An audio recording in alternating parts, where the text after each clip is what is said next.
เมืองเมืองแขวงบ่อแก้วจัดกล่องประชุมเผยแพร่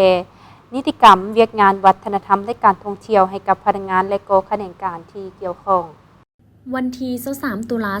2025อยู่ที่สโมสรเมืองแขวงบ่อแก้วได้จัดกล่องประชุมเผยแพร่นิติกรรมเวียกงานวัฒนธรรมและการท่องเที่ยวโดยการเป็นประธานของท่านวรรณาคำศรีประเสริฐรองเลขาคณะบริหารงานพรรคเมืองประธานคณะกรรมการปกครองเมืองมีบรรดาแขนงการที่เกี่ยวข้องเข้าร่วมท่านวรรณาคำศรีประเสริฐได้เผยแพร่มติว่าด้วยการเพิ่มทวีการนำพาของผักต่อเวียกงานวัฒนธรรมในระยะใหม่จากนั้นคณะรับผิดชอบได้ขึ้นผ่านข้อตกลงของฐานเจ้าเมืองว่าด้วยการแต่งตั้งคณะรับผิดชอบสุขนูเวียกงานวัฒนธรรมและการท่องเที่ยวข้อตกลงว่าด้วยมาตรฐานบ้านวัฒนธรรมตัวแบบกรมกองสำนักงานองค์การวัฒนธรรมและเมืองนครเทศบาลวัฒนธรรมข้อตกลงของฐานเจ้าเมืองว่าด้วยการแต่งตั้งคณะรับผิดชอบการประเมินกรมกองวัฒนธรรมและบ้านวัฒนธรรมตัวแบบดำรัสว่าด้วยการบันเทิงและในกล่องประชุมอย่างใดรับการเผยแพร่กฎหมายว่าด้วยการส่งเสริมการลงทุน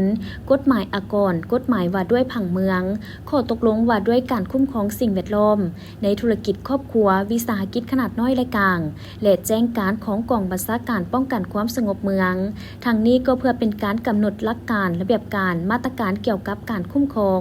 การติดตามกวดขันธุรกิจการบริการห้านอาหารห้านกินดื่มห้านบันเทิงบ้านพักและวงดนตรีอิเล็กโทรนให้มีความเป็นระเบียบเรียบร้อยมีความสงบปลอดภัยได้มาตรฐานและเป็นเอกภาพในทั่วประเทศก็คือขอบเขตทั่วเมืองเพื่ออนุรักษ์ปกปักรักษาศิลปะวัฒนธรรมฮิตของประเพณีอันดีงามของชาติให้มีความยืนยงโดยรับประกันความสงบปลอดภัยความเป็นระเบียบเรียบร้อยของสังคมในกล่องประชุมผู้เข้าร่วมได้ประกอบคำคิดคำเพ็ญเพื่อพร้อมการแก้ไขปัญหาปรากฏการณ์หย่อท่อต่างๆอยู่ภายในเมืองให้ลดลงเทอละก้าวพร้อมนี้ท่านได้เรียกร้องให้บรรดาผู้ประกอบการหัวหน่วยธุรกิจภายในเมืองจงเอาใจใส่ปฏิบัติการดำเนินธุรกิจของตนให้ถูกต้องตามระเบียบกฎหมายข้อห้ามต่างๆต้องรักษาได้ความสงบปลอดภัย